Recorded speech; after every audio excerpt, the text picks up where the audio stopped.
Ang sigaw sa silid na walang ilaw, ang katahimikan ng unang sumalubong kay Alejandro Montero sa pagpasok niya sa malaking pinto ng kanilang mansyon. Isang katahimikang hindi normal, isang katahimikang nakakabingi.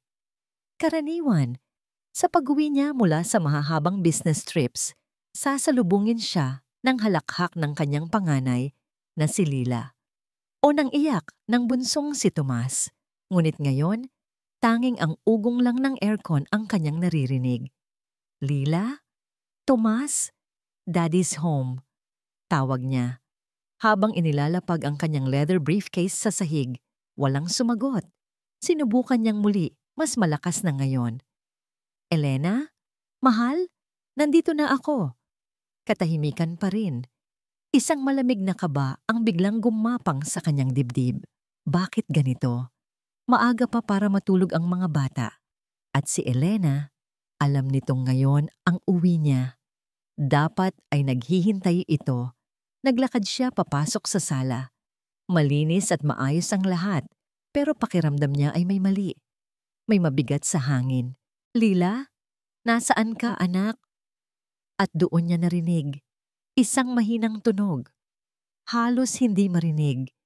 Isang pag-iyak na pinipigilan. Galing ito sa direksyon ng hagdanan. Hindi sa taas. Sa ilalim. Sa maliit na pinto ng bodega, sa ilalim ng engrandeng hagdanan nila. Kumunot ang noo ni Alejandro. Imposible. Anong gagawin ng mga anak niya roon? Madilim at maalinsangan sa loob niyon.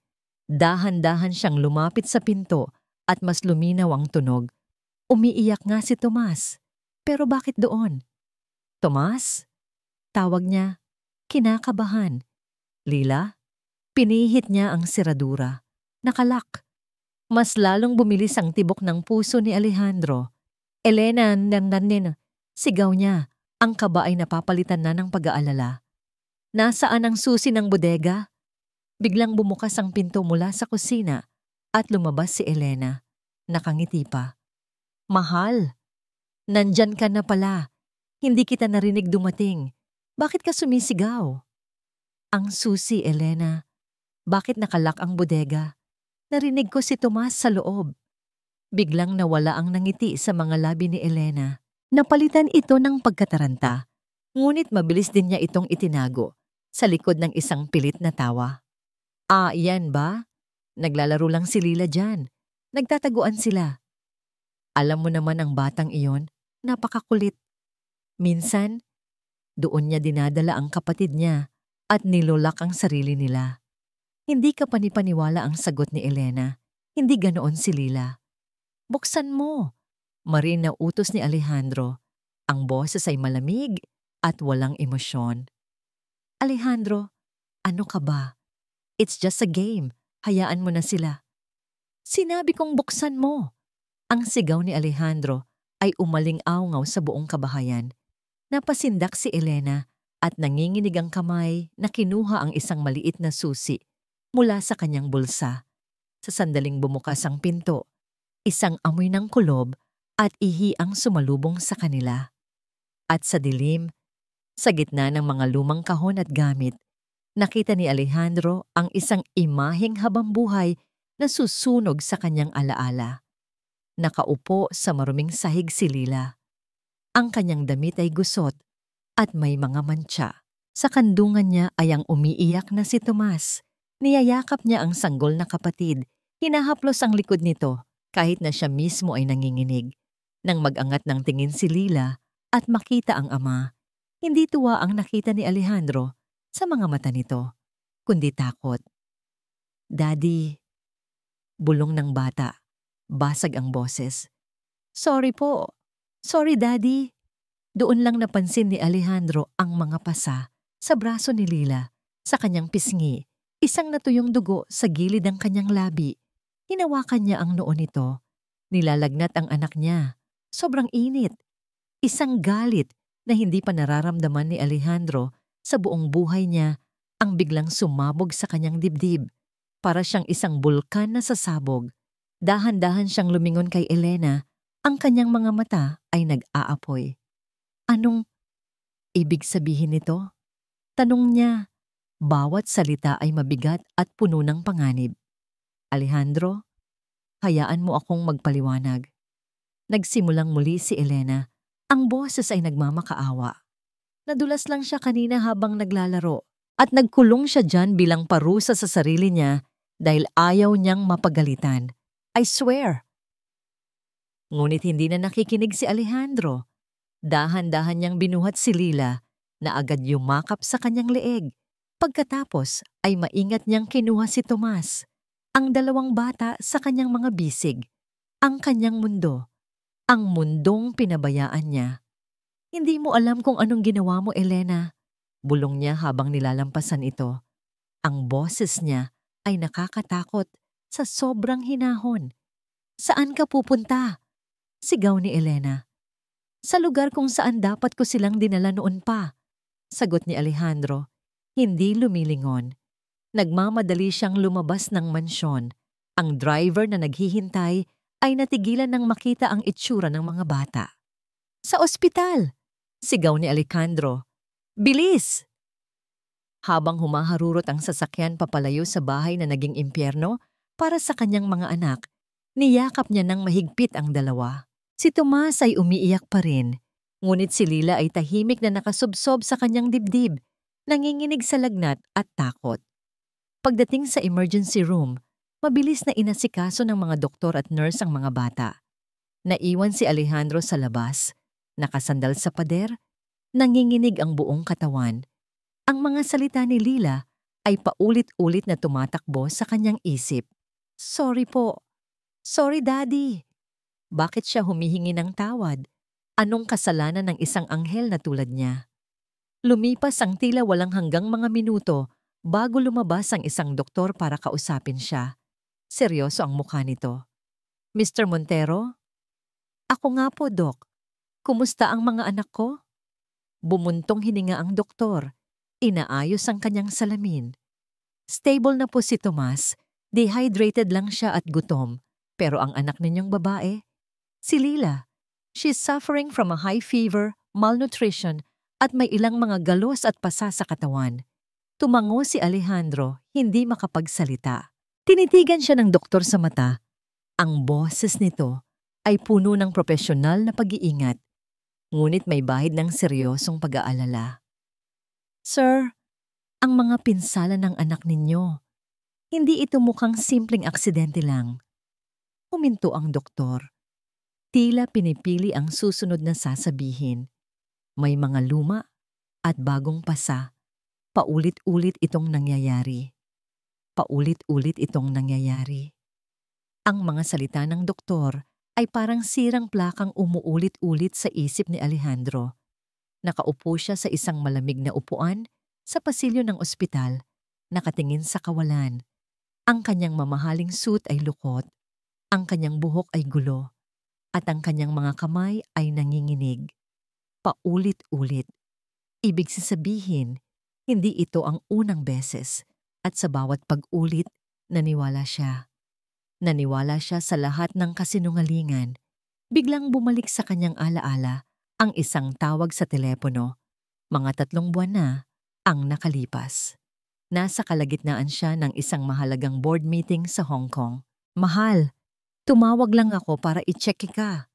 Sabi ni Elena sa kabilang linya. Ang boses ay puno ng pag-aalala.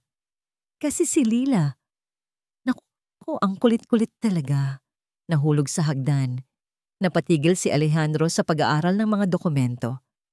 Ano? Malubha ba? Anong sabi ng doktor? Hindi naman. Konting pasa lang. Dinala ko na agad sa ospital. Sabi ng doktor, normal lang daw sa mga batang kasing edad niya ang maging clumsy.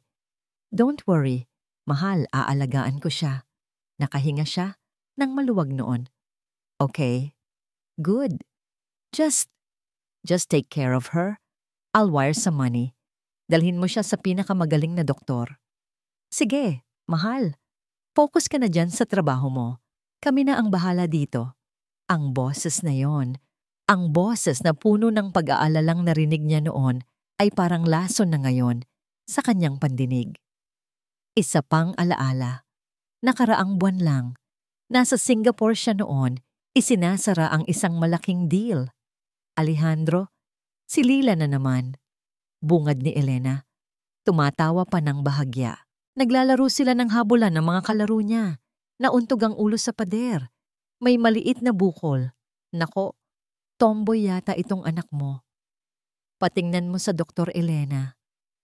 Oo naman. Ako pa ba? Huwag kang mag-alala. Everything is under control. Napapikit ng mariin si Alejandro. Ang sakit. Ang hapdi. Para siyang sinasaksak sa dibdib ng sarili niyang katangahan. Paano siya naging ganito kabulag? Paano niya ipinagkatiwala ang kanyang mga anak sa isang halimaw? Ang pagsisisi ay unti-unting napalitan ng isang malamig at matigas na galit. Galit hindi lang kay Elena, kundi sa sarili niya. Kinuha niya ang kanyang cellphone. Ang mga daliri ay nanginginig pa rin. Pero ngayon ay dahil sa nagpupuyos na galit. Dinial niya ang numero ng kanyang pinagkakatiwalaang abogado. DeMarco, sagot sa kabilang linya. Nasaan ka? Tanong ni Alejandro. Ang boses ay seryoso at walang paligoy-ligoy. Nasa bahay, boss. Gabi na. May problema ba? Pumunta ka sa bahay ko. Ngayon din, dalhin mo ang team mo. I-secure ninyo ang lahat. Ang bahay ko, isa na itong crime scene. Saglit na natahimik si Attorney DeMarco. Boss, anong nangyari? Mamaya ko ipapaliwanag. Just do it. At isa pa, kumuha ka ng pinakamagaling na private investigator na kilala mo. I want him to dig everything about Elena. Lahat-lahat. Pagkatapos ng tawag, hindi pa siya natapos. Dinial naman niya ang kanyang security head. Gawin mong lockdown ng mansyon. Walang pwedeng pumasok o lumabas na kahit sinong staff. Kunin ninyo lahat ng cellphone nila. At gusto kong makuha ang lahat ng kopya ng CCTV footage sa buong property sa nakalipas na 6 na buwan. Habang nagbibigay siya ng mga utos, isang pamilyar na boses ang pumutol sa kanya. Mahal! Nilingon ni Alejandro ang pinanggalingan ng boses. Si Elena. Nakatayo sa dulo ng pasilyo, tumatakbo palapit sa kanya. Ang buhok niya ay bahagyang magulo. Ang mga mata ay namumugto. At mukha siyang isang asawang nag-aalala. Isang perpektong pag-arte. Alejandro, kumusta na sila Lila at Tomas? Anong sabi ng mga doktor? Pinag-alala mo ako. Sabi niya. Hahawakan sana siya sa braso. Mabilis na iniwas ni Alejandro ang kanyang braso na para bang ang kamay ni Elena ay may nakakahawang sakit. Huwag mo akong hawakan, sabi niya. Ang boses ay mahina, ngunit puno ng pagbabanta. Natigilan si Elena. Mahal, ano bang problema? Huwag mo akong tawaging mahal. Giit ni Alejandro, dahan-dahang tumayo. Ngayon, mas matangkad siya. At tinitingnan niya si Elena mula sa itaas na para bang ito ang pinakamaliit at pinakamaruming bagay sa mundo. At huwag na huwag mo nang babanggitin pa ang mga pangalan ng mga anak ko. Kitang-kita sa mukha ni Elena ang gulat at takot, ngunit mabilis itong nawala. Huminga siya ng malalim at sinubukang muli. Alejandro, hindi ko maintindihan. Alam kong galit ka. Pero aksidente ang nangyari. Tumahimik ka. Isang salita lang yon, pero sapat na para manigas si Elena sa kanyang kinatatayuan. Sa pagkakataong yon, isang babaeng nakauniporming pangdoktor ang lumapit sa kanila. Mr. Montero, ako po si Dr. Santos, isang child psychologist. Maaari po ba tayong mag-usap sandali? Tumango si Alejandro, masaya na may dahilan para talikuran si Elena. Sumunod siya sa Doktor Palayo. Iniwan si Elena na nakatayo sa pasilyo, nanginginig sa galit at kaba. Kumusta po si Lila, Doktora? Tanong ni Alejandro. Sa ngayon po, natutulog na siya dahil sa gamot. Malumanay na sagot ni Dr. Santos. Pero kailangan ko pong ipaalam sa inyo, Mr. Montero, ang anak ninyo ay dumaranas ng matinding trauma. Bukod sa mga pisikal na pinsala, Ang isip at emosyon niya ang mas matinding naapektuhan. Napayuko si Alejandro. Anong ibig ninyong sabihin? Sinubukan po namin siyang kausapin kanina, pero hindi po siya nagsasalita, ni isang salita. This is a common response among children who have experienced severe abuse. It's called selective mutism. It's her mind's way of protecting herself. Sa ngayon, ang mundo para sa kanya ay isang mapanganib na lugar. Hindi siya nagsasalita dahil pakiramdam niya hindi siya ligtas. Ang bawat salita ng doktora ay parang isang suntok sa sikmura ni Alejandro. Ang anak niya, ang prinsesa niya. Pakiramdam niya ay hindi siya ligtas at kasalanan niya ang lahat. Ng mga sandaling iyon, habang unti-unting nadudurog ang puso ni Alejandro sa katotohanan, biglang nag-ring ang kanyang cellphone. Isang hindi rehistradong numero. Sinagot niya ito. Hello? Sir Montero? Si Marco po ito. Ang private investigator na inirekomenda ni Attorney De Marco. Nandito na kami sa labas ng village ninyo. Good. Anong nakuha mo? Sir, nagsimula na kaming magtanong-tanong. Hindi kami pinapasok sa village, pero nakausap namin ang guard sa gate ng kapitbahay ninyo. May CCTV sila na nakatutok sa gate ninyo. And? Tanong ni Alejandro, walang pasensya. Huminga ng malalim ang investigador sa kabilang linya bago ibigay ang balita. Sir, nakuha namin ang CCTV footage mula sa kapitbahay. Nakita namin si Elena na kinaladkad si Lila papasok sa bodega, pero hindi siya nag-iisa. May kasama siyang lalaki. Nakatayo si Elena sa harap ng malaking salamin sa banyo ng ospital. Ang fluorescent na ilaw sa itaas ay nagbibigay ng isang malupit na liwanag na nagpapakita ng bawat linya ng pag-aalala sa kanyang mukha.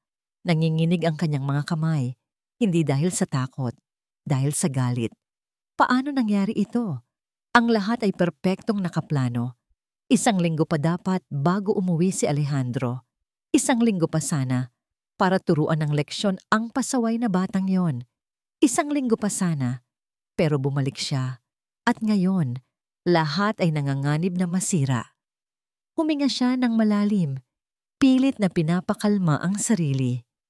Inabot niya ang gripo at naghilamos ng mukha. Malamig na tubig. Kailangan niya ng malamig na pag-iisip. Hindi ito ang katapusan. Isang aberya lang ito. Tumingin siya sa kanyang refleksyon sa salamin. Ang babaeng nakatingin pabalik sa kanya ay may mga matang namumugto at mukhang kaawa-awa. Magaling. Magagamit niya ito. Ngunit sa ilalim ng kaawa-awang itsura na yon, ang kanyang mga mata ay nag-aapoy sa isang determinasyong mas matigas pa sa bakal. Hindi ako papatalo. Bulong niya sa salamin. Hindi sa'yo, Alejandro. Hindi pagkatapos ng lahat. Kinuha niya ang kanyang mamahaling telepono mula sa kanyang bag at mabilis na nag-dial ng isang numero. Isang ring lang. Sumagot na agad. Napanood ko sa balita. Anong nangyari? Tanong ng isang baritonong boses sa kabilang linya. Kalmado, ngunit may bahid ng pag-aalala. Bumalik siya, Ricardo. Maaga siyang umuwi. Sagot ni Elena. Ang boses ay nanginginig pa rin, pero ngayon ay kontrolado na. Si Ricardo, ang kanyang kasabwat, ang kanyang alas, at ang lalaking kasama niya kanina sa bodega. Damn it! Mura ni Ricardo. Paano na ngayon? Nakita niya ba ako? Hindi. Pero nakita niya ang mga bata. Dinala niya sa ospital. Elena, delikado ito. Kung magsalita ang bata, hindi magsasalita ang batang yon. Putol ni Elena. Ang boses ay tumaas ng bahagya. Sisiguraduhin ko yon. Huminga siya ng malalim.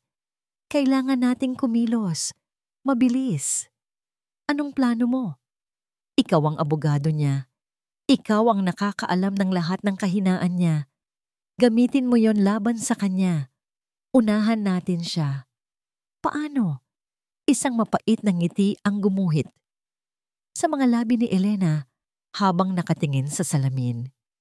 Gagawin natin siyang kontrabida sa sarili nating kwento. Tumingin siya sa paligid. Sinisiguradong walang nakakarinig. Kilala natin si Alejandro. Kapag galit, nagiging marahas siya. Impulsive. Anong punto mo? Kanina, sa sobrang galit niya, itinulak niya ako. Isang kasinungalingan, pero isang kasinungalingang kapani-paniwala. Masakit ang likod ko. Sigurado akong mag-iiwan ito ng pasa. Natahimik si Ricardo sa kabilang linya. Nauunawaan na ang takbo ng isip ni Elena. Domestic abuse.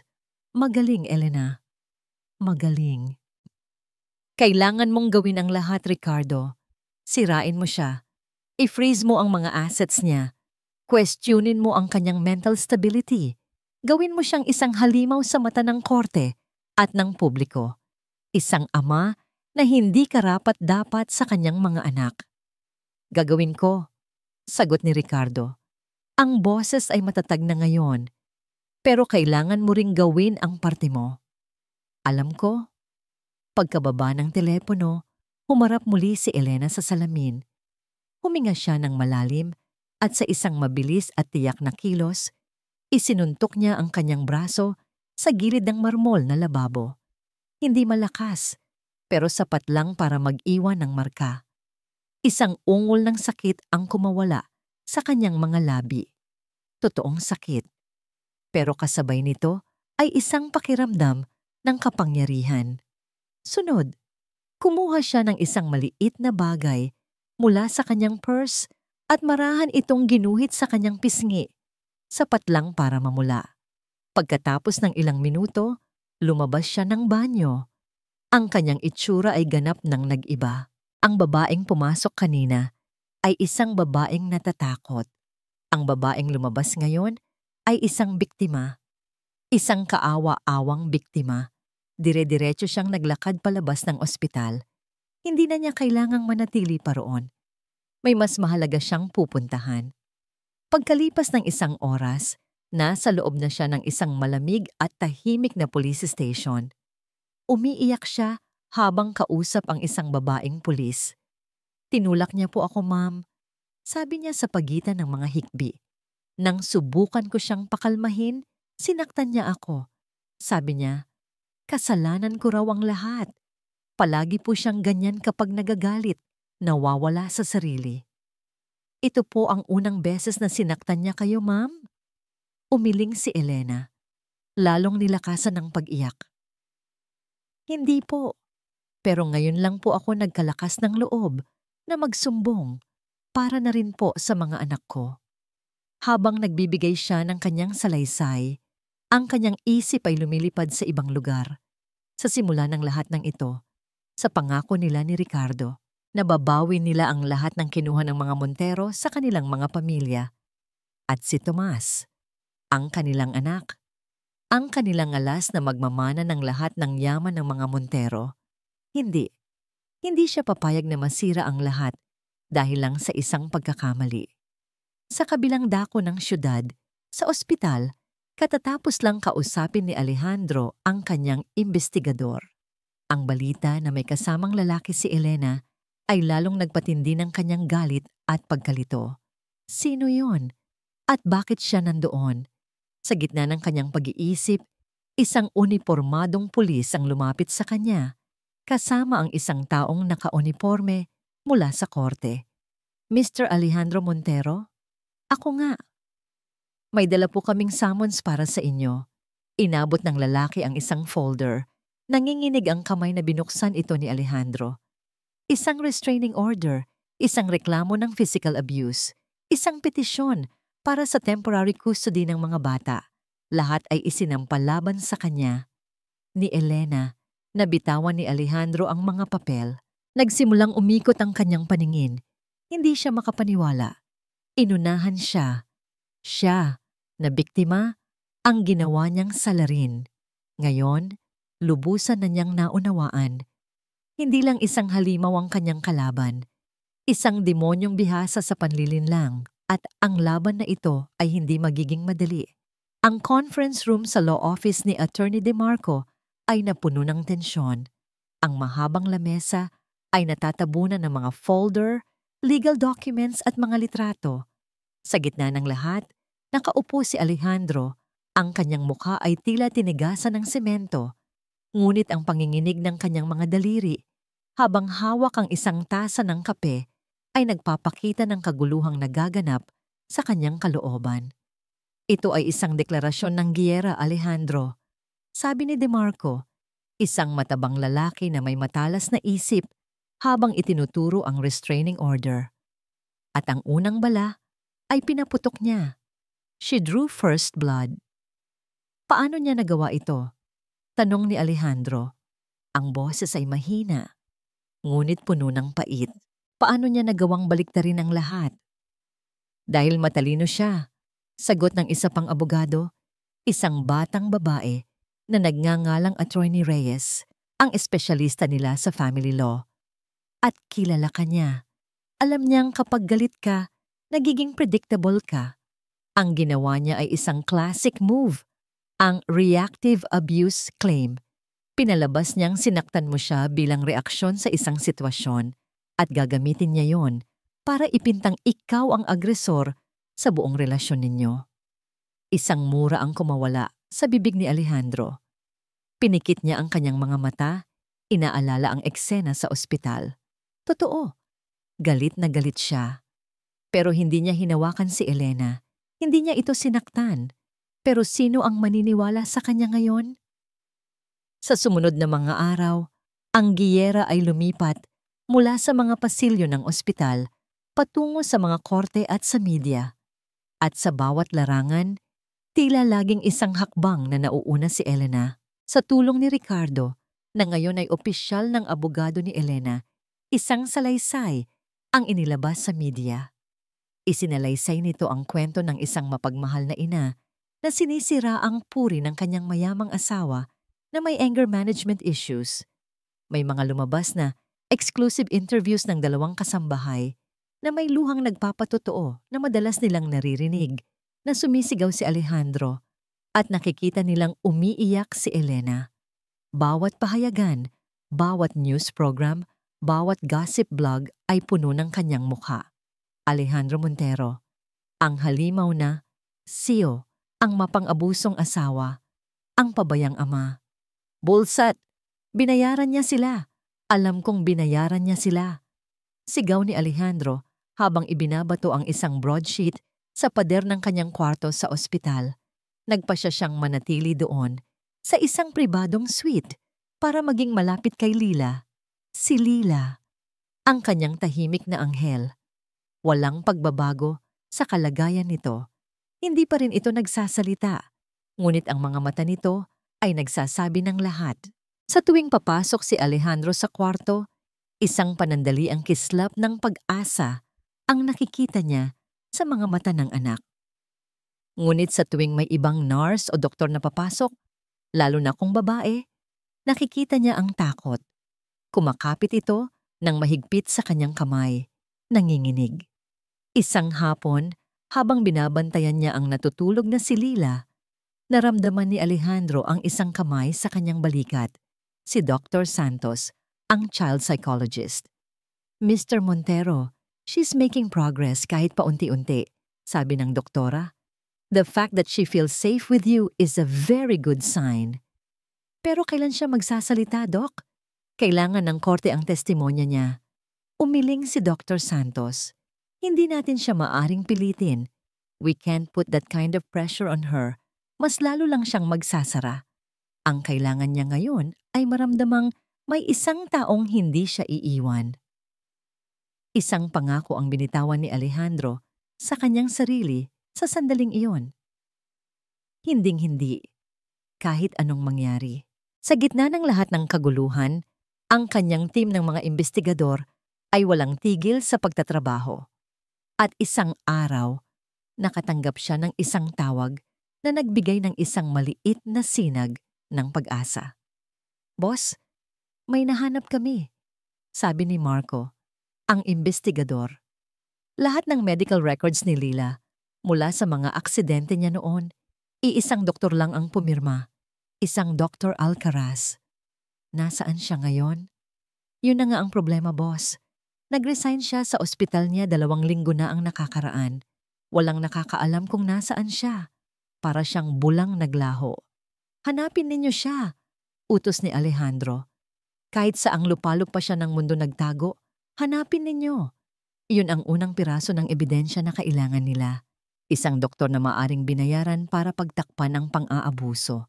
Ngunit habang nakakahanap sila ng isang sinulid ng pag-asa, si Elena at Ricardo naman ay humahabi ng isang mas malaking lambat para sirain siya. Isang gabi, habang nagbabasa siya ng libro para sa natutulog na si Lila, pumasok si Attorney DeMarco sa kwarto. Ang mukha ay masama pa sa pinakamasamang panahon. Alejandro, simula niya, may masama akong balita. Napatingin si Alejandro. Ano na naman? Naglabas ng bagong court order si Judge De La Cruz. Huminga ng malalim si DeMarco. Dahil sa restraining order na inilabas laban sa'yo at sa testimonya ng mga kasambahay na binayaran ni Elena, pansamantalang ibinigay ng korte ang kustodiya ni Tomas kay Elena. Nabitawan ni Alejandro ang libro. Ang mga salita ay parang suntok na nagpatigil sa kanyang paghinga. Ang kanyang anak, ang kanyang bunso, ibabalik sa halimaw na yon. Hindi maaari. Bulong ni Alejandro. Nanginginig ang boses. Alejandro, pansamantala lang ito. Hindi! Sigaw ni Alejandro. Ngunit mabilis niyang tinakpan ang kanyang bibig na patingin sa natutulog na si Lila. Sa isang iglap, ang galit ay napalitan ng isang matinding pakiramdam ng pagkatalo. Nawawala sa kanya ang lahat. Ang kanyang reputasyon, ang kanyang kumpanya. At ngayon, ang kanyang anak nakatayo si Elena sa balkonahe ng isang penthouse unit sa Makati, hawak ang isang kopita ng mamahaling red wine. Mula sa itaas, tanaw niya ang kumikinang na mga ilaw ng syudad. Isang konkretong gubat kung saan ang kapangyarihan ay siyang batas. Ngumiti siya. Sa wakas, pagkatapos ng mahabang panahon, muli niyang naramdaman ang lasa ng tagumpay. Tagay para sa atin, sabi ng isang boses sa likuran niya. Lumingon si Elena at nakita si Ricardo na papalapit. May hawak ding kupita. Ang kanyang mukha ay seryoso, ngunit ang kanyang mga mata ay may kislap ng pananabik. Para sa atin, sagot ni Elena. Itinaas ang kanyang kopita. Nagbanggaan ang mga ito, lumilikha ng isang matinis at nagbubunying tunog. Nasa atin na si Tomas, sabi ni Ricardo. Sumandal sa railings ng balkonahe. Iyon ang pinakamahalaga. Habang hawak natin ang bata, hawak natin si Alejandro sa leeg. Hindi pa ito tapos, Ricardo. Paalala ni Elena, ang kanyang nganyang ngiti ay bahagyang nawala. Kilala ko si Alejandro. Hindi iyan susuko. Lalaban iyan hanggang sa kahuli-hulihang hininga. Hayaan mo siyang lumaban, sabi ni Ricardo na may kumpiyansa. Habang abala siya sa pagtatanggol sa sarili niya, tayo naman ay abala sa pagkuha ng lahat. Huminga ng malalim si Elena. Nilalasap ang malamig na hangin ng gabi. Ang kanyang isip ay lumipad pabalik sa nakaraan, sa isang panahong hindi kasingkinang ng mga ilaw sa kanyang harapan. 15 taong gulang pa lang siya noon. Nakatayo sa labas ng isang nakasarang opisina. Sa loob, naririnig niya ang sigawan. Ang boses ng kanyang ama, nagmamakaawa. At ang boses ng ama ni Alejandro, si Don Ignacio Montero, malamig at walang awa. Wala na tayong pag-uusapan pa, Alberto, sabi ni Don Ignacio. Ang kumpanya ay akin na. Pumirma ka sa kontrata. Pero kompadre, pagmamakaawa ng kanyang ama, magkaibigan tayo. Pamilya na ang turingan natin. Negosyo ito, Alberto. Walang personalan. Kinabukasan, nabasa nila sa pahayagan. Montero Holdings, ganap nang kinuha ang Alcantara Shipping Lines. Ang kumpanyang itinayo ng kanyang lolo, ang kumpanyang ipapamana, sana sa kanyang ama, ay wala na.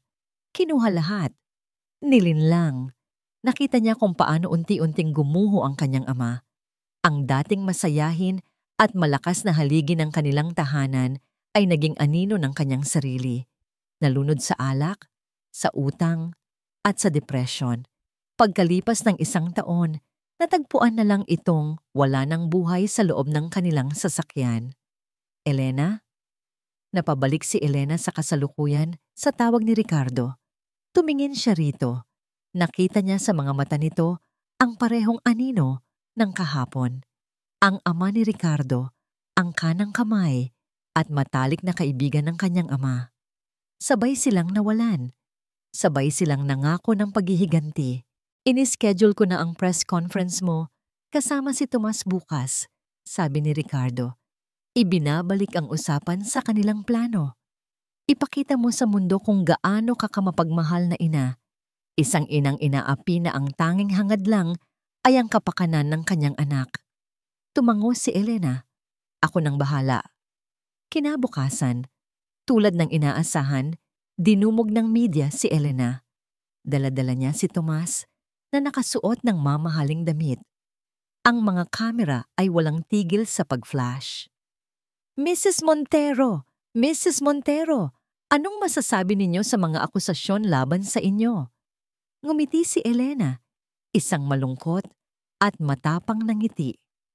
Ang katotohanan ang mananaig, sabi niya. Ang boses ay bahagyang nanginginig para sa dagdag na epekto. Ang tanging inaalala ko lang ngayon ay ang kaligtasan ng aking anak. Hinalikan niya si Tomas sa noo. Gagawin ko ang lahat para protektahan siya mula sa isang marahas na kapaligiran. Ang mga salita niya ay maingat na pinili. Sapat na para siraan si Alejandro nang hindi direktang nagsasabi ng kasinungalingan. Perpekto. Habang ang lahat ay abala sa panunood ng kanyang pag-arte, walang nakakaalam sa mga transaksyong nagaganap sa likod ng mga kamera. Gamit ang kanyang temporary authority na iginawad ng korte, sinimulan na ni Ricardo at Elena na ilipat ang ilang mga pondo mula sa joint accounts nila ni Alejandro patungo sa mga offshore accounts. Dahan-dahan, unti-unti, kinakain nila ang imperyo ng Montero mula sa loob. Gabi na nang matapos ang lahat. Pagod na umuwi si Elena sa penthouse, kung saan naghihintay na si Ricardo. Brilliant performance, bati nito. Ngumiti lang si Elena. Inilapag niya si Tomas sa playpen. Nasaan na ang mga papeles? Inabot ni Ricardo ang isang folder. Iyan ang mga huling dokumento. Kapag napirmahan mo yan, malilipat na natin ang isa pang malaking porsyento ng kanyang shares. Kinuha ni Elena ang ballpen at handa nang pumirma nang biglang tumunog ang telepono ni Ricardo. Napakunot ang noo nito nang makita ang numero. Sinagot niya ito. Hello? Nakinig siya sandali at unti-unting nawala ang kulay sa kanyang muka.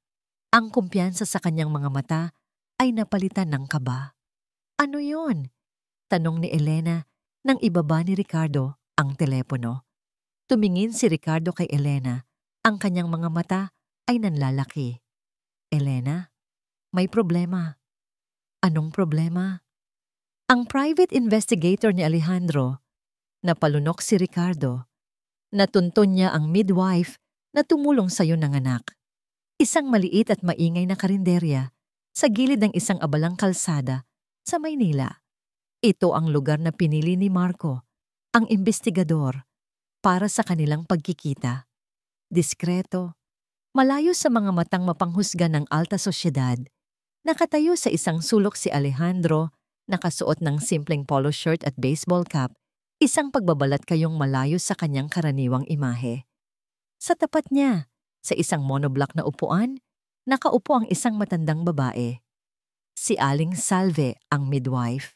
Ang kanyang mga mata ay ligaw at ang kanyang mga kamay ay hindi mapakali sa ibabaw ng lamesa. Sir, wala po akong alam. Panimula agad ng matanda. Ang boses ay nanginginig. Napag-utusan lang po ako. Malaki po ang binayad sa akin. Hindi ako pulis, Aling Salve. Mahinahong sabi ni Alejandro, ngunit may bigat ang bawat salita niya. At hindi ako nandito para saktan ka. Nandito ako para alamin ang totoo. Itinulak niya ang isang sobre sa ibabaw ng lamesa. Pera ba ang problema? Doblehin ko kung magkano ang binayad niya sa'yo. O triplehin pa, sabihin mo lang sa akin ang totoo. Tumingin si Aling Salve sa sobre, pagkatapos ay kay Alejandro. Ang takot sa kanyang mga mata ay unti-unting nahaluan ng desperasyon. Malaking tao po ang binabangga ninyo, sir. Mas malaking tao ang babangga sa'yo kapag nagsinungaling ka sa akin. Sagot ni Alejandro. Ang lamig ng kanyang boses ay sapat na para mangilabot ang sinuman. Huminga ng malalim si Aling Salve, tila sumusuko na. Hindi po sa St. Luke's nanganak si Ma'am Elena. Tumigil ang paghinga ni Alejandro. Ang St. Luke's, iyon ang sinabi ni Elena sa kanya na nanganak ito sa pinakamahal na suite na inasikaso ng pinakamagagaling na doktor. Isa na namang kasinungalingan. Saan? Tanong ni Alejandro. Sa isang maliit na lying-in clinic sa Tondo, sir. Ako po ang sumalo sa bata. Ako po ang nag-asikaso ng lahat. Bakit doon? Bakit kailangang itago? Umiling si Aling Salve. Hindi ko po alam. Ang utos lang sa akin ay ilihim ang lahat. Binayaran po ako para manahimik. Nag-atubili siya sandali. At isa pa po, sir. Ang klinik na yon, nasunog po. Mga 3 buwan pagkatapos niyang manganak. Walang natirang record. Nasunog. Isang aksidente na masyadong perpekto. Pagkatapos ng usapan, bumalik si Alejandro sa ospital. Ang kanyang isip ay isang maelstrom ng mga tanong at pagdududa. Bakit magsisinungaling si Elena? Tungkol sa lugar kung saan niya isinilang ang anak nila. Ano ang itinatago niya? Pumasok siya sa kanyang suite na ginawa na niyang pansamantalang opisina. Umupo siya sa kanyang desk at tinitigan ang isang naka-frame na litrato. Si Tomas, nakangiti. Ang mga mata ay kamukhang-kamukha ng sa kanya. O iyon lang ba ang gusto niyang makita? Anak ko si Tomas. Nararamdaman ko. Mahal na mahal ko ang batang iyon. Ngunit ang laso ng pagdududa ay nagsimula ng kumalat sa kanyang sistema. Isang maliit na kasinungalingan, isang nasunog na klinik, isang midwife na binayaran para manahimik. Ang lahat ng ito ay bumubuo ng isang nakakatakot na larawan. Sa gitna ng kanyang pagkatalo sa korte at sa media, sa gitna ng kanyang desperasyon, isang ideya ang pumasok sa kanyang isip. Isang ideyang napakasama, napakabaliw, na halos isuka niya. Isang ideyang, kung gagawin niya, ay isang sukdulang pagtataksil sa pagmamahal niya sa bata. Ngunit paano kung yun na lang ang natitira niyang paraan para malaman ang katotohanan? Pagkalipas ng 2 araw, sa isang maliit na playroom sa isang neutral na gusali, pinagbigyan siya ng korte ng 1 oras na supervised visit kasama si Tomas. Isang social worker ang nakabantay sa bawat galaw nila. Binuhat ni Alejandro si Tomas, ang pamilyar na amoy ng baby powder, ang lambot ng buhok nito sa kanyang pisngi. Ang tawa nito habang kinikiliti niya, bawat sandali ay isang purong kaligayahan na nababahira ng isang madilim na intensyon. I love you, anak, bulong niya sa tenga ng sanggol. Kahit anong mangyari, tatandaan mo yan. Habang yakap-yakap niya ang bata at habang ang social worker ay abala sa pagsusulat sa kanyang clipboard, maingat na kumuha si Alejandro ng ilang hibla ng buhok ni Tomas. Itinago niya ito sa isang maliit na plastic na nakahanda na sa kanyang bulsa. Ang puso niya ay parang pinipiga. Pakiramdam niya ay siya na ang pinakamasamang tao sa buong mundo. Ang sumunod na linggo ay ang pinakamahabang linggo sa buhay ni Alejandro. Bawat tunog ng telepono, bawat katok sa pinto ay nagpapatindig ng kanyang balahibo. Hanggang sa dumating ang araw, isang messenger mula sa isang pribadong DNA laboratory ang nag-abot sa kanya ng isang malaki, selyadong brown envelope. Hawak ito ni Alejandro. Ang kanyang mga kamay ay nanginginig. Ito na yon, ang sagot sa lahat. Ang sagot na maaaring magpalaya sa kanya o tuluyang wawasak sa kung ano pa ang natitira sa kanya. Pumasok siya sa kanyang kwarto, nilock ang pinto, at sumandal dito. Ang bigat ng envelope sa kanyang kamay ay parang bigat ng buong mundo. For a moment, he hesitated. Gusto niyang punitin ito, itapon, at kalimutan na lang ang lahat. Gusto niyang bumalik sa paniniwalang anak niya si Tomas. Mas madali iyon. Mas hindi masakit. Pero hindi na niya kayang mabuhay pa sa kasinungalingan. Masyado ng maraming kasinungalingan. Huminga siya ng malalim. Dahan-dahan, halos parang isang seremonya, pinunit niya ang selyo ng envelope. Ang tunog ng napupunit na papel ay tila nakakabingi sa katahimikan ng kwarto. Inilabas niya ang isang kapirasong papel. Isang pahina lang. Ngunit naglalaman ito ng katotohanang babago sa lahat. Ang kanyang mga mata ay mabilis na hinanap ang mga numerong pamilyar sa kanya mula sa panonood ng mga crime shows. May mga pangalan, mga genetic markers, mga technical jargons na hindi niya maintindihan. Ngunit sa pinakababa ng pahina, may isang linya na nakasulat sa malalaki at matapang na letra. Isang linya na malinaw at hindi mapagkakailaan. Alleged father, Alejandro Montero child, Tomas Alcantara. At sa tabi nito ang konklusyon, ang hatol, ang katapusan, probability of paternity, 0%. Nabitawan ni Alejandro ang papel, lumutang ito sa hangin bago dahan-dahang lumapag sa sahig. Hindi siya makahinga. Para siyang isang taong nalulunod, sinusubukang sumagap ng hangin, ngunit tubig lang ang pumapasok sa kanyang baga. Ang sahig na kanyang kinatatayuan ay tila biglang gumuho. Ang mga pader ay tila lumalapit para durugin siya. 0. Ang batang minahal niya. Ang batang inakala niyang dugo niya, laman niya. Ang batang ipinaglalaban niya. Hindi kanya. Isang tawa ang kumawala sa kanyang bibig. Isang tawang walang saya. Isang tawang puno ng sakit, ng pait, ng kabaliwan. Tumawa siya ng tumawa hanggang sa ang tawa ay naging isang sigaw. Isang sigaw ng isang taong nawalan ng lahat. Sinuntok niya ang pader, hindi iniinda ang sakit. Sinipa niya ang isang upuan. Ibinagsak niya ang mga gamit sa kanyang mesa. Ang kanyang perpektong mundo, ang kanyang perpektong pamilya, ay isa palang malaking, masalimuot at malupit na kasinungalingan, si Elena. Si Ricardo. Pinagtulungan siya, pinagkaisahan, ginawa siyang tanga. Ngunit sa gitna ng kanyang pagwawala, sa gitna ng kanyang nag-aapoy na galit, isang malamig na realisasyon ang biglang tumama sa kanya. Kung si Tomas ay hindi niya anak, kung gayon ang bata ay hindi isang Montero. Hindi ito isang tagapagmana. Kung gayon, bakit kailangang manatili pa nito? Bakit kailangang saktan si Lila para dito? Ang sagot ay kasing linaw ng resulta sa papel.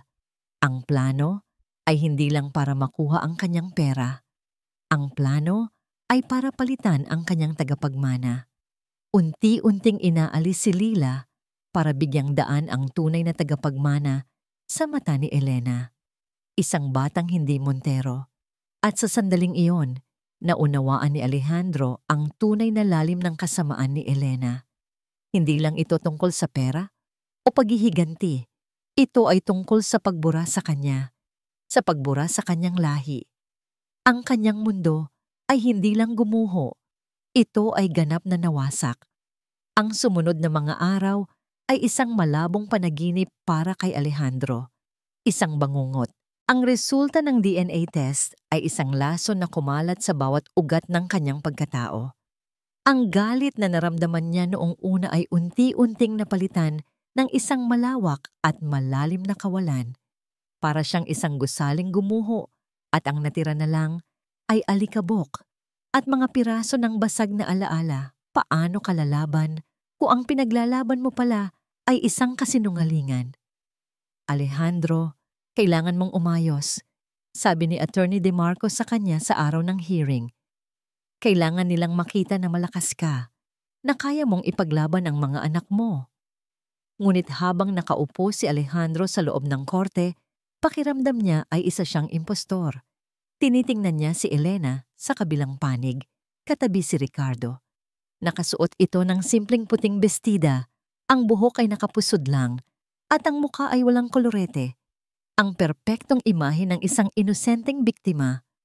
Nagsimulang magsalita si Ricardo. Ang boses niya ay kalmado at puno ng respeto para sa korte.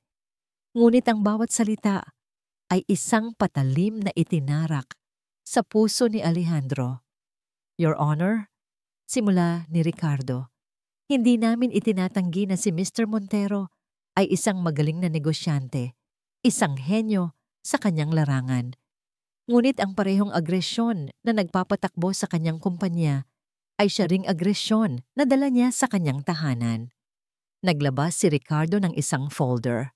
Nasa aking mga kamay ang isang psychological evaluation mula sa isang respetadong psychiatrist na nagsasabing si Mr. Montero ay nagpapakita ng mga sintomas ng intermittent explosive disorder.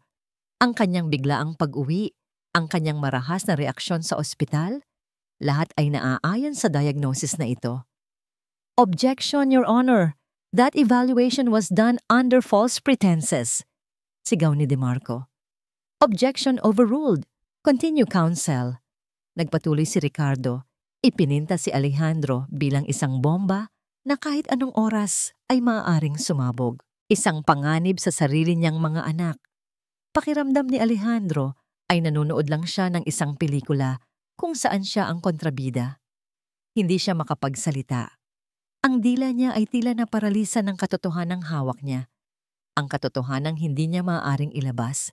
Dahil kung gagawin niya, ano ang mangyayari kay Tomas? Ang batang walang kasalanan. Ang huling pag-asa niya ay si Lila. Ang kanyang anghel. Ang testimonya nito, kahit hindi sa open court, ay ang tanging makakapagpabago ng lahat. Dumating ang oras para kausapin si Lila ng isang child psychologist na itinalaga ng korte. Sa isang hiwalay at tahimik na silid, naiwan ang bata kasama ang doktora. Naghihintay si Alejandro at ang kanyang mga abogado sa laba, kasama si Dr. Santos. 5 minuto, 10 minuto, 15 minuto, ang bawat segundo ay isang pagpapahirap hanggang sa biglang bumukas ang pinto at lumabas ang court-appointed psychologist. Ang mukha ay balisa. Sumunod si Dr. Santos na buhat-buhat na si Lila, na nanginginig at umiiyak ng walang tunog. Nakasubsob ang mukha nito sa leeg ni Dr. Santos. Ang maliliit na mga kamay ay mahigpit na nakakapit. Anong nangyari? Halos pabulong na tanong ni Alejandro. Umiling ang psychologist. I'm sorry, Mr. Montero. We couldn't proceed. The child had a severe panic attack. Tinanong ko pa lang siya tungkol sa pangalan ng kanyang ina. She became hysterical. She couldn't breathe. She wouldn't even look at me. Tumingin ito sa huwes na naghihintay. Your Honor, in my professional opinion, the child is in no condition to give any testimony. Forcing her would only cause further psychological damage. Gumuho ang mundo ni Alejandro. Iyon na iyon. Ang kanyang huling alas, ang kanyang huling pag-asa. Nawala. Bumalik sila sa korte. Ang mukha ni Alejandro ay blangko. Ang apoy sa kanyang mga mata ay wala na. Napalitan ito ng abo. Ang desisyon ng huwes ay mabilis at malupit. Batay sa mga ebidensyang iprinesenta, sa testimonya ng mga saksi, at sa kalagayang pangkaisipan ng bata, ang korte ay naglalabas ng isang pansamantalang desisyon. Huminga ng malalim ang huwes. Ang buong kustodya ni Tomas Alcantara ay mananatili sa kanyang ina, si Gingaran Elena Montero. At para sa kapakanan ni Lila Montero, lahat ng visitation rights ni Mr. Alejandro Montero ay pansamantalang sinususpinde habang siya ay sumasailalim sa isang buong psychological evaluation at anger management therapy. Sinuspinde. Hindi na niya maaaring makita si Lila. Hindi na niya mayayakap ang kanyang anak. Ang huling koneksyon niya sa katotohanan, ang huling dahilan kung bakit siya lumalaban ay kinuha na rin sa kanya. Lahat ay nawala. Hindi na niya narinig ang mga sumunod na sinabi ng huwes. Tumayo siya, parang isang zombie, at naglakad palabas ng korte. Hindi niya pinansin ang tawag ng kanyang mga abogado. Hindi niya pinansin ang mga flash ng kamera ng media. Naglakad lang siya, nang walang direksyon, hanggang sa muli siyang makabalik sa kanyang silid sa ospital. Umupo siya sa gilid ng kama. Ang katawan niya ay naroon, ngunit ang kanyang kaluluwa ay wala na. Talo na siya. Sunod-sunod, ang kanyang reputasyon, ang kanyang anak na lalaki, at ngayon, ang kanyang anak na babae. Nanalo si Elena. Nanalo ang kasamaan. Nakatitig lang siya sa bintana, pinapanood ang paglubog ng araw, pinapanood ang paglalaho ng liwanag. Nang biglang tumunog ang telepono sa tabi ng kama, hinayaan niya lang ito. Ngunit patuloy ito sa pagring, isang tunog na nanggugulo sa kanyang katahimikan. Walang gana niya itong kinuha. "Hello?" sabi niya. Ang boses ay walang buhay. Sa kabilang linya, isang boses ng nurse ang sumagot. Ngunit hindi ito kalmado. Ito ay puno ng takot. Puno ng pagkasindak. "Sir Montero? Si Lila po." Humihingal ang nurse. Tila tumatakbo. Nawawala siya sa kwarto niya. Malamig ang sahig. Yun ang unang naramdaman ni Lila. Ang lamig ng marmol na sahig ay gumagapang sa kanyang manipis na damit pasyente. Nakaupo siya sa isang sulok. Sa likod ng isang malaking haligi, yakap-yakap ang kanyang mga tuhod. Hindi siya nawawala. Nagtatago siya. Narinig niya ang mga yabag kanina sa labas ng kanyang kwarto. Mga yabag na mabilis at mabigat. Mga boses na hindi niya kilala. At sa isang iglap, bumalik ang lahat ng takot. Ang takot sa madilim na bodega. Ang takot sa galit na mga mata ni Tita Elena. Kaya tumakbo siya. Hindi niya alam kung saan siya pupunta. Sinundan lang niya ang kanyang mga paa, palayo sa ingay, palayo sa panganib. Hanggang sa makarating siya sa isang lugar na tahimik. Isang lugar na may amoy ng mga kandila at lumang kahoy. Ang kapilya ng ospital. Dito, sa harap ng isang malaking imahe ng isang babaeng may hawak na sanggol, naramdaman niya ang isang pamilyar na kirot. Naalala niya si Tomas. Kumusta na kaya ang kapatid niya? Ligtas kaya ito? Isang butil ng luha ang pumatak sa kanyang kamay. Hindi niya namalayan na may pumasok sa kapilya. Isang matandang babae na nakauniformeng puti. Hindi ito doktor. Mukha itong nurse. Ang kanyang buhok ay puti na. At ang kanyang mga ngiti ay may maliliit na guhit sa gilid ng kanyang mga mata. Nakita siya ng matanda. Ngunit sa halip na magulat o sumigaw, ngumiti lang ito ng malumanay. Dahan-dahan itong lumapit. Ang bawat kilos ay maingat, na para bang ayaw nitong makagulat ng isang munting ibon. Hindi ito nagsalita. Umupo lang ito sa sahig. Ilang talampakan ang layo mula sa kanya. Hindi ito tumingin ng direkta sa kanya. Sa halip ay tumingala ito sa imahe sa altar. Maganda siya, hindi ba? Sabi ng matanda. Ang boses ay mahina at kalmado. Yan si Mama Mary, ang ina ng lahat. Hindi sumagot si Laila. Patuloy lang niya itong pinagmasdan. Ang babaeng ito ay iba. Hindi siya nakakatakot. Pagkalipas ng ilang minutong katahimikan, tumayo ang matandang nurse. Akala ni Lila ay aalis na ito, ngunit bumalik ito pagkaraan ng ilang sandali. May dalang isang maliit na baso ng maligamgam na gatas at isang kahon ng krayola at malinis na papel.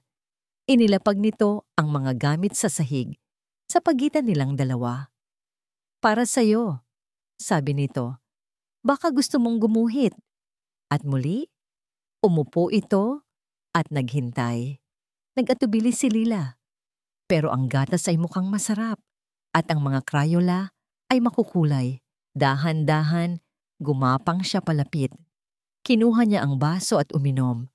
Ang init ng gatas ay kumalat sa kanyang dibdib na para bang isang mainit na yakap. Pagkatapos, kinuha niya ang isang pirasong papel at isang itim na krayola. Ano ang iguguhit niya? Iginuhit niya ang naaalala niya. Gumuhit siya ng isang babae. Mahaba ang buhok, tulad ni Tita Elena. Pero ang bibig ng babae ay malungkot, pababa. At ang mga mata ay galit. Malalaking galit na mata. Sa tabi ng babae, gumuhit siya ng isang lalaki na may suot na salamin. Tulad ni Tito Ricardo na palaging bumibisita sa kanila. Kumuha siya ng isa pang papel. Gumuhit siya ng isang kahon. Isang malaking madilim na kahon. Ginamit niya ang buong lakas niya para diinan ang itim na Crayola hanggang sa halos mapuno ang buong papel ng dilim. Sa loob ng kahon, gumuhit siya ng isang maliit na batang babae na nakaupo at sa tabi nito, isang mas maliit na sanggol na umiiyak. Kumuha ulit siya ng papel. Iginuhit niya ang braso ng batang babae. Nilagyan niya ito ng mga bilog-bilog na kulay ube at itim. Mga pasa. Ang matandang nurse na nagpakilalang Sister Agnes ay tahimik lang na nanonood. Walang paghuhusga sa kanyang mga mata. Tanging malalim na awa at pag-unawa. Nang matapos si Lila, kinuha ni Sister Agnes ang mga papel. Tinitigan niya ang bawat isa, ang babaeng galit, ang lalaking kasama nito, ang madilim na bodega, ang umiiyak na sanggol, ang mga pasa. Para siyang nagbabasa ng isang libro. Isang librong walang salita, ngunit sumisigaw sa katotohanan. Tumayo si Sister Agnes. Lila, sabi niya sa unang pagkakataon. Ang pangalan niya ay parang musika sa tenga dahil sa lambing ng boses nito. Napakagaling mong gumuhit, napakatapang mong bata. Hinaplos nito ang kanyang buhok. Sandali lang, iha. Huwag kang aalis dyan. May tatawagan lang ako. Isang taong tutulong sa atin. Naiwan si Lila sa kapilya, pero hindi na siya natatakot. Sa unang pagkakataon sa loob ng maraming araw, naramdaman niyang may nakikinig, may nakakaintindi. Sa kabilang banda, si Alejandro ay tumatakbo sa mga pasilyo ng ospital na parang isang taong nawawala sa sarili. Ang pagkawala ni Lila ay ang huling dagok na tuluyan nang nagpaguhos sa kanya. Tinalo na nga siya sa korte at ngayon, pinabayaan pa niya ang kanyang anak. Nahanap niyo na ba siya? Sigaw niya sa mga security guard. Ang kanyang boses ay basag at desperado. Sir, ginagawa po namin ang lahat. Hinalughog na po namin ang buong wing na ito. Hindi sapat ang ginagawa ninyo. Sa gitna ng kaguluhan, isang nurse ang lumapit sa kanya. Mr. Montero, may tawag po para sa inyo. Mula sa kapilya, si Sister Agnes daw po. Kumunot ang noo ni Alejandro. Sino yon? At bakit sa kapilya? Ngunit wala na siyang panahon para magtanong. Tinakbo niya ang direksyong itinuro ng nurse. Ang puso niya ay kumakarera sa pagitan ng takot at isang maliit, kakatwang kislap ng pag-asa. Pagdating niya sa pinto ng kapilya, huminto siya sandali para habulin ang kanyang hininga. Dahan-dahan niyang itinulak ang pinto. Ang una niyang nakita ay isang matandang nurse na nakatayo malapit sa altar, hawak ang telepono. Ngumiti ito sa kanya. Pagkatapos, lumingon siya sa sulok at doon, nakita niya ito, ang kanyang munting anghel. Si Lila, ligtas. Nakatayo ito sa tabi ng isang haligi, hawak ang isang pulang Crayola. Nang makita siya nito, nabitawan nito ang Crayola. Ang mga mata nito ay nanlaki. Lila, bulong ni Alejandro. Ang kanyang boses ay nanginginig sa sobrang ginhawa. Dahan-dahan siyang lumuhod sa sahig para maging magkasing level sila. Iniunat ang kanyang mga braso. Anak, sa sandaling iyon, isang bagay na himala ang nangyari. Ang batang hindi gumagalaw, ang batang hindi nagsasalita, ang batang puno ng takot, ay tumakbo. Tinakbo niya ang distansya sa pagitan nila at sumubsob sa yakap ng kanyang ama. Isang yakap na mahigpit, isang yakap na puno ng pananabik at sakit at pag-asa. Niyakap siya ni Alejandro pabalik. Ang mga luha ay malayang dumadaloy sa kanyang mga pisngi. Hinalikan niya ang tuktok ng ulo nito. Akala ko na wala ka na sa akin. Humigpit ang yakap ni Lila. At pagkatapos, sa katahimikan ng kapilya, sa unang pagkakataon, sa loob ng mahabang panahon, isang boses ang muling umalingaw-ngaw. Mahina, nanginginig, ngunit malinaw. Daddy! Napatigil si Alejandro. Hinawakan niya ang balikat ng anak at dahan-dahan itong iniharap sa kanya para makita ang mukha nito. Tumingala si Lila sa kanya. Ang mga mata ay puno ng luha ngunit ngayon mayroon ng determinasyon. Daddy, masama si Tita Elena. Bumuntong hininga ang bata, na para bang isang napakabigat na bagay ang inalis sa kanyang dibdib. At si Tito Ricardo. Ang katahimikan sa penthouse unit ay binasag ng isang marahas na tunog. Ang isang mamahaling florera ay lumipad at sumalpok sa pader. Naging 1,000 piraso, katulad ng pasensya ni Elena. Ano? Sigaw niya sa telepono. Ang boses ay matinis at puno ng lason. Anong sinabi mo? Sa kabilang linya ang boses ni Ricardo ay nanginginig sa takot. Nagsalita na siya, Elena. Nagsalita na ang bata. At hindi lang yon. Yung mga drawing niya, tinanggap ng fiskal bilang corroborating evidence, patong-patong na ang kaso laban sa atin. Game over na. Hindi pa tapos hanggat hindi ko sinasabi. Giit ni Elena, naglalakad pabalik-balik na parang isang tigreng nakakulong sa hawla. Mag-isip ka, Elena. Wala na tayong lusot. Aalis na ako ng bansa. Ngayong gabi rin. Sumama ka na sa akin. Dalhin natin si Tomas at magsimula tayo ng bago sa ibang lugar. Tumawa si Elena, isang tawang walang kagalakan, isang tawang nakakakilabot. Tumakas? Ngayon pa? Pagkatapos ng lahat ng pinaghirapan natin, pagkatapos ng lahat ng isinakripisyo ko, hinding-hindi. Elena, baliw ka na ba? Mahuhuli tayo. Duwag! Ismid ni Elena. Kung gusto mong tumakbo, sige. Pero ako, tatapusin ko ang laban na ito. Ako na ang tatapos nito. Ibinaba niya ang telepono nang may matinding puwersa. Ang kanyang isip ay tumatakbo ng mas mabilis kaysa dati. Ang lahat ng kanyang pinagplanuhan sa loob ng maraming taon ay guguho dahil lang sa isang bata. Hindi siya papayag. Isang ideya ang nabuo sa kanyang isip. Isang ideyang desperado. Isang ideyang baliw. Ngunit sa puntong ito, wala na siyang pakialam. Mabilis siyang kumilos. Nagtungo siya sa kanyang walk-in closet, ngunit hindi ang kanyang mga designer na damit ang kanyang hinanap. Sa pinakalikod, sa isang kahon na nakatago, kinuha niya ang isang lumang uniforme. Isang uniforme ng nurse na ginamit niya noon sa isang charity event. Hinubad niya ang kanyang alahas. Pinunasan ang kanyang mamahaling makeup. Itinali niya ang kanyang buhok sa isang simpleng bun. Sa loob ng ilang minuto, ang sosyalera na si Elena Montero ay naglaho.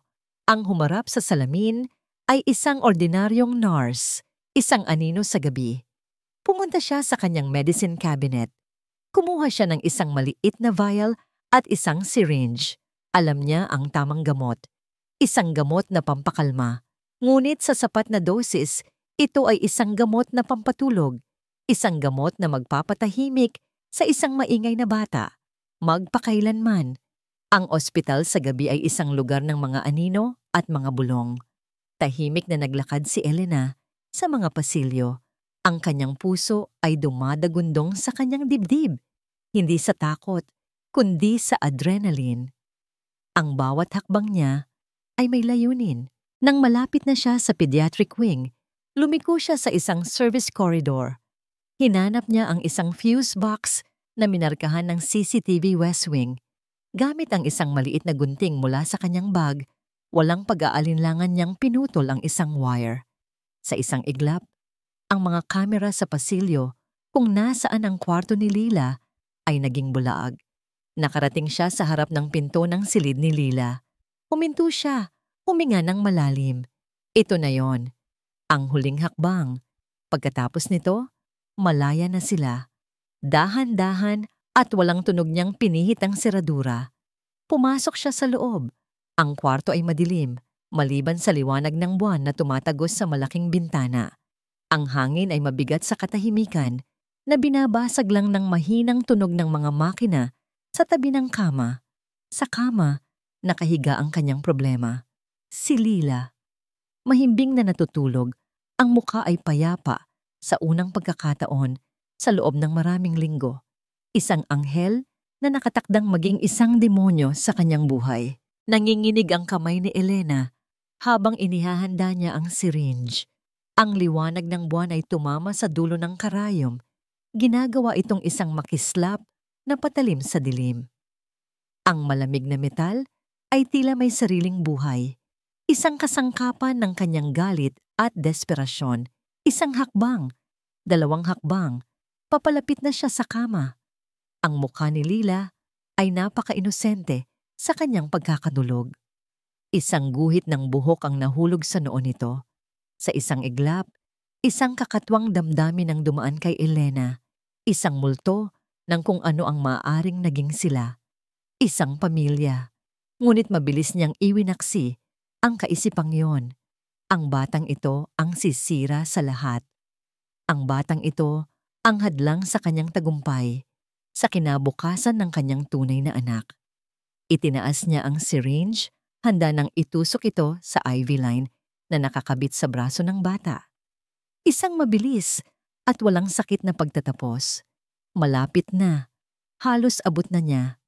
Nang biglang, isang anino ang gumalaw mula sa pinakamadilim na sulok ng kwarto at isang kamay na bakal ang humawak sa kanyang braso. Pinipiga ito ng may puwersang halos makabali ng buto. Nabitawan ni Elena ang syringe. Tumama ito sa sahig na may kasamang isang maliit na kalansing. Ang tunog ay nakakabingi sa nakabibinging katahimikan. Nanlaki ang kanyang mga mata sa gulat at takot.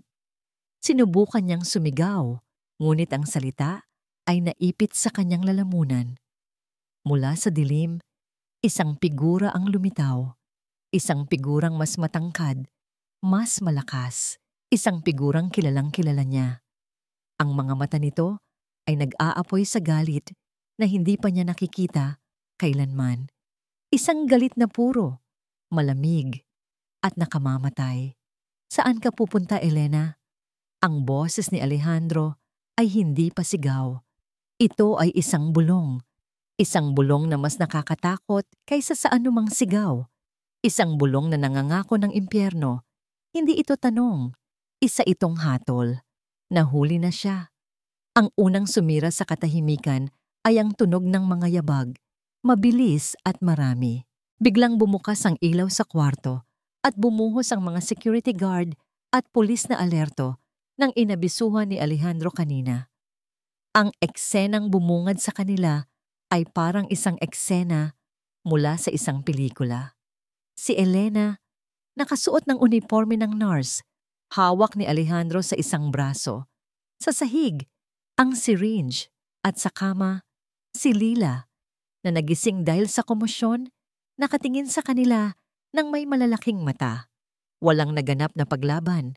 Sa sandaling iyon, alam na ni Elena na tapos na ang lahat. Ang kanyang mga mata ay blangko, walang emosyon, para siyang isang manikang pinaglumaan. Habang kinukuha siya ng mga pulis, isa pang grupo ang sumalakay sa penthouse unit ni Ricardo. Natagpuan nila itong abala sa pag-iimpake. May mga bagaheng puno ng pera at pekeng pasaporte. Wala na rin itong nagawa, kundi ang sumuko. Ang malaking laro ng paghihiganti ay natapos na. Ang sumunod na paglilitis ay naging usap-usapan sa buong bansa. Ito ang tinawag ng media na trial of the decade. Ngunit para kay Alejandro, hindi ito isang palabas. Ito ay isang paghahanap para sa katarungan. Ang korte ay puno. Bawat upuan ay okupado. Ang mga kamera ay nakatutok. Sa gitna ng lahat, si Alejandro ay nakaupo ng tuwid. Ang kanyang mukha ay kalmado at determinado. Sa tabi niya, ang kanyang mga abogado. Ang prosekusyon ay nagpresenta ng kanilang mga ebidensya, isa-isa, na parang mga pako na ipinupukpok sa kabaong ni Elena at Ricardo. Ang CCTV footage mula sa kapitbahay, nagpapakitang kinaladkad ni Elena si Lila papasok sa bodega, kasama si Ricardo. Ang testimonya ng midwife, si Aling Salve, na nagsalaysay tungkol sa lihim na panganganak sa tondo. Ang testimonya ni Dr. Alcaraz, ang doktor na binayaran para pekehin ang mga medical records ni Lila. Nahuli ito ng mga investigador ni Alejandro habang sinusubukang tumakas sa isang maliit na probinsya. Umiiyak itong umamin sa lahat. Ang mga financial records na nagpapakita ng unti-unting paglipat ng pondo ng Montero Corporation sa mga offshore accounts na konektado kay Ricardo at Elena. At ang pinakamatibay na ebidensya, ang resulta ng DNA test na nagpapatunay na si Tomas ay hindi anak ni Alejandro. Ang resulta ng DNA test na nagpapatunay na si Tomas ay anak ni Ricardo. Isang kolektibong gasp ang narinig sa buong courtroom. Si Elena at Ricardo ay nanatiling tahimik. Ang kanilang mga mukha ay parang maskara. Ngunit ang pinakamatindi at pinakakrusyal na sandali ay dumating nang iprinesenta ang testimonya ni Lila. Dahil sa kanyang edad at trauma, hindi siya pinaharap sa open court. Sa halip ginawa ito sa isang hiwalay na silid kung saan kasama niya si Dr. Santos at ang kanyang ama. Ang video ng kanyang testimonya ay ipinanood sa korte. Sa screen, lumitaw ang mukha ni Lila. Maliit, pero matapang. Maari mo bang sabihin sa amin kung ano ang ginagawa sa iyo ni Tita Elena kapag wala ang daddy mo? Tanong ng isang babaeng fiskal sa malumanay na boses. Huminga ng malalim si Lila at pagkatapos, nagsimula siyang magkwento. Hindi sa pamamagitan ng salita, kundi sa pamamagitan ng kanyang mga drawing. Ipinakita niya ang drawing ng madilim na bodega. Dito po ako nilalagay ni Tita kapag bad girl daw po ako. Ipinakita niya ang drawing ng isang platong walang laman. Minsan po wala pong food.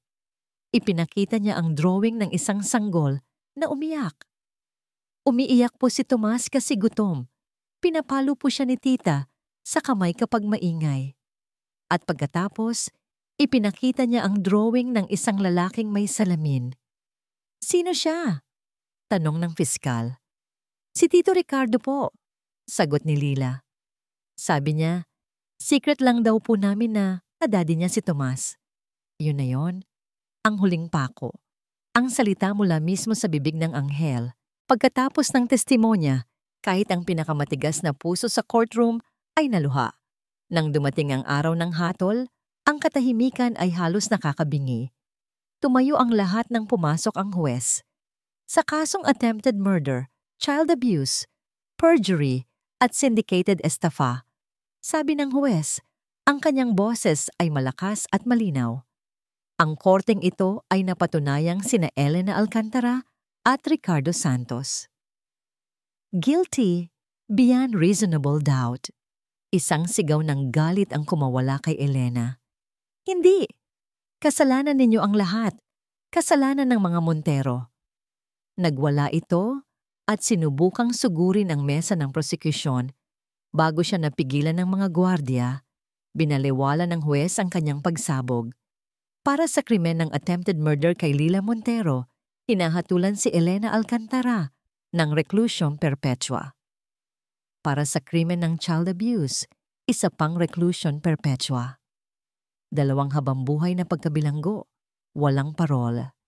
Si Ricardo ay tumanggap ng katulad na sentensya para sa kanyang mga krimen. Habang inilalabas sila ng korte, nagtama ang mga mata ni Alejandro at Elena sa huling pagkakataon. Wala nang galit sa mga mata ni Alejandro, tanging awa. Pagkatapos ng lahat, bumalik si Alejandro sa silid kung saan naghihintay si Lila. Niyakap niya ang kanyang anak ng mahigpit. Tapos na. Tapos na ang bangungot. Nanalo sila. Ngunit habang papalabas sila ng gusali, nakita niya sa di kalayuan ang isang social worker na karga-karga si Tomas. Ang bata, na ngayon ay sentro ng isang bagong legal na usapin, ay tumingin sa kanya. Walang kamalay-malay sa kasalanang nagawa ng kanyang mga magulang. Nanalo nga sila sa korte. Nanalo ang katarungan. Ngunit habang tinitingnan ni Alejandro ang dalawang bata, ang isa ay dugo niya at ang isa ay hindi. Isang malaking tanong ang nabuo sa kanyang puso. Ngayon, paano na tayo? Lumipas ang 6 na buwan. Ang ingay ng media ay unti-unting humina. Ang mga pangalan ni na Elena at Ricardo ay naging paalala na lang ng isang madilim na kabanata. Para sa mundo, tapos na ang kwento. Ngunit para kay Alejandro at sa kanyang mga anak, doon pa lang ito nagsisimula. Ang unang ginawa ni Alejandro pagkatapos ng paglilitis ay isang bagay na hindi inaasahan ng lahat. Nag-file siya ng indefinite leave of absence sa Montero Corporation, ang kumpanyang naging buhay niya sa loob ng maraming taon. Ipinagkatiwala niya ang pamamahala sa kanyang pinakamatapat na mga ehekutibo. Babalik ako, sabi niya sa kanila. Pero sa ngayon, may mas mahalaga akong kumpanyang kailangang itayo muli. Ang kumpanyang yon ay ang kanyang pamilya. Ang mansyon na naging saksi sa napakaraming sakit ay ibinenta niya. Lumipat sila sa isang mas maliit, mas komportableng bahay sa tabi ng dagat. Isang bahay na puno ng liwanag, kung saan ang tunog ng alon ang gumigising sa kanila sa umaga at hindi ang mga anino ng kahapon. Ang pinakamalaking laban na hinarap ni Alejandro ay hindi sa korte, kundi sa social services. Ang legal na proseso para opisyal na ampunin si Tomas ay mahaba at masalimuot. Maraming nagtaas ng kilay. Bakit niya aampunin ang anak ng mga taong sumira sa kanya? Dahil ang batang yon ay walang kasalanan, iyon ang palagi niyang sagot. At dahil kapatid siya ng anak ko, sa huli, nanaig ang puso. Ang mga araw nila ngayon ay simple, malayo sa mga board meetings at business class flights. Ngayon, ang schedule ni Alejandro ay umiikot sa paghahatid at pagsundo kay Lila sa eskwela. Sa mga sesyon nito, kasama si Dr. Santos at sa pag-aaral kung paano magpalit ng diaper at magtimpla ng gatas para kay Tomas. Isang gabi, mga 2:00 ng madaling araw, nagising si Alejandro sa yak ni Toma. Pupungas-pungas siyang bumangon. Sa kusina, sa dilim, habang nagtitimpla siya ng gatas, bigla siyang natawa ng mahina. Sino ang mag-aakala? Si Alejandro Montero, ang business tycoon, ay natutong tantyahin ang tamang init ng gatas gamit ang kanyang pulso. Sa mga sandaling iyon, naramdaman niya ang isang uri ng pagod na hindi niya kailanman naramdaman sa pinakamahihirap niyang negosasyon. Ngunit kasama nito, naramdaman din niya ang isang uri ng kaligayahang hindi kayang bilhin ng lahat ng pera sa mundo. Ang paghilom ni Lila ay isang mabagal na proseso. May mga gabi pa ring nagigising itong sumisigaw dahil sa masamang panaginip. May mga araw na bigla na lang itong mananahimik, ngunit unti, bumabalik ang liwanag sa kanyang mga mata. Isang hapon, habang sila ay nasa art therapy session, ipinakita ni Lila ang kanyang ginuhit.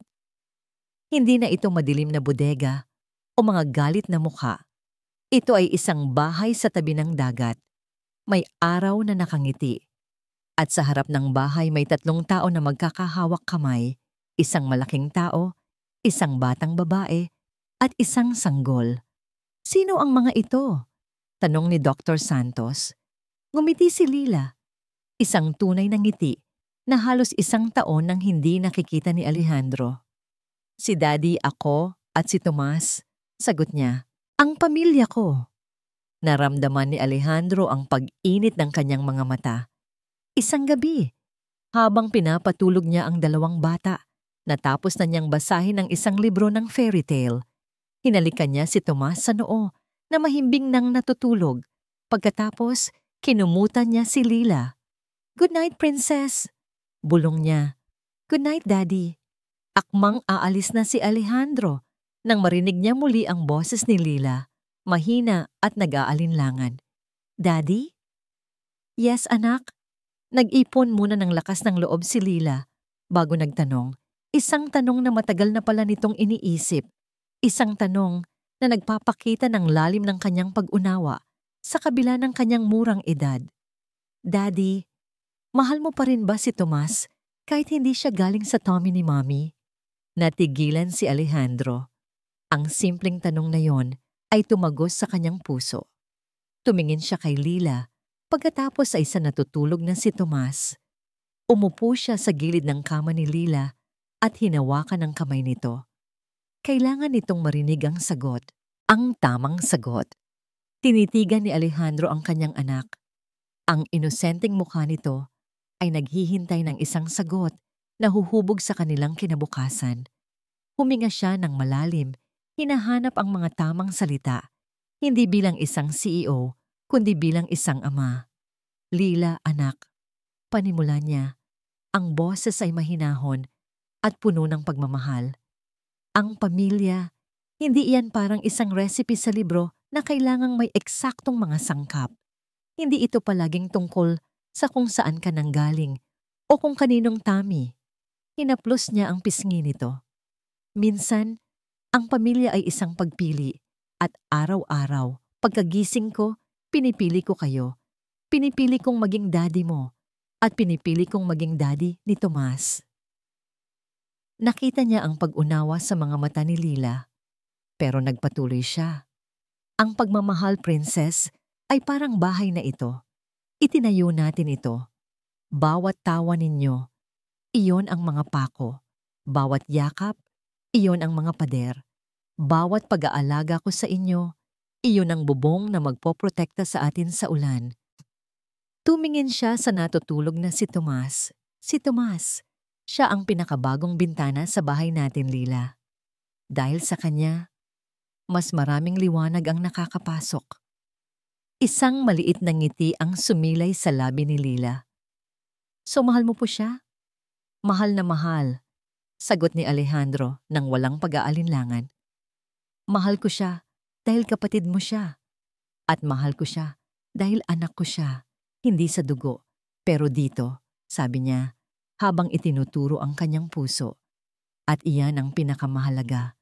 Niyakap ni Lila ang kanyang ama ng mahigpit. I love you, Daddy.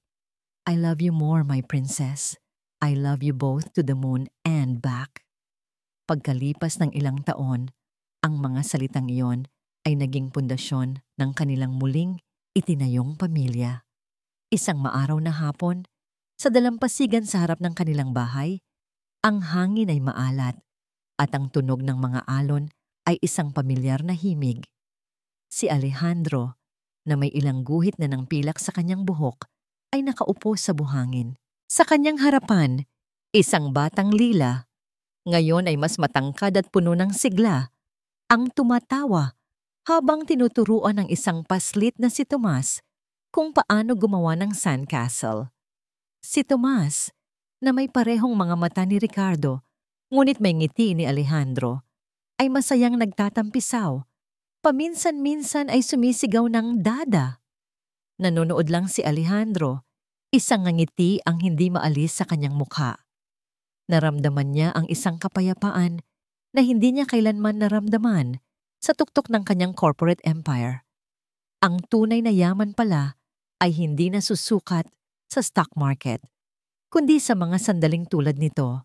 Biglang nag-ring ang kanyang cellphone, isang tawag mula sa Maynila, ang kanyang CEO. Sir, a major competitor just launched a hostile takeover bid. We need you here, we need your decision. Tumingin si Alejandro sa kanyang mga anak na naglalaro. Nakita niya si Lila na maingat na pinupunasan ang buhangin sa pisngi ni Tomas. Nakita niya ang dalisay na pagmamahalan sa pagitan ng magkapatid. Sell my remaining shares, Antonio. Kalmadong sagot ni Alejandro. Natahimik ang CEO sa kabilang linya. Sir, sigurado po kayo? Ito na po ang Montero Corporation. Matagal ko nang naibenta ang kumpanya, Antonio. Ngayon, ibebenta ko na ang mga papel. Tumingin siyang muli sa dagat. May mas mahalaga na akong legacy na inaalagaan. Ibinaba niya ang telepono at itinabi. Hindi na niya kailangan yon. Tumayo siya at lumapit sa kanyang mga anak. Daddy, Tulong, sigaw ni Lila. Tumatawa. Sinisira ni Tomas ang tore. Umupo si Alejandro sa buhangin sa tabi nila. Hayaan mo na, princess. Gagawa tayo ng bago, mas malaki at mas matibay. Habang papalubog ang araw, ang kalangitan ay nagkulay kahel at rosas. Magkakasama nilang tatlong itinayo ang kanilang kastilyong buhangin. Sa gitna ng kanilang paglalaro, inakbayan ni Alejandro ang kanyang dalawang anak. Hinila niya ang mga ito papalapit sa kanya sa isang mahigpit na yakap. Si Lila, sa isang tabi, ang kanyang matapang na anghel. Si Tomas sa kabila, ang kanyang hindi inaasahang biyaya. Sa sandaling iyon, sa harap ng walang hanggang karagatan, nahanap ni Alejandro ang kanyang sariling walang hanggan. Natagpuan niya ang tunay na kahulugan ng pagiging isang ama, hindi sa pamamagitan ng dugo, kundi sa pamamagitan ng sakripisyo, pagpapatawad, at pag-ibig na walang kondisyon. Nahanap niya ang lakas mula sa pinakamalalim na sugat para magmahal ng mas buo. Kayo ang mundo ko. Bulong niya, hindi para sa kanila, kundi para sa kanyang sarili. At sa kauna-unahang pagkakataon sa kanyang buhay, naramdaman niyang siya ay kompleto.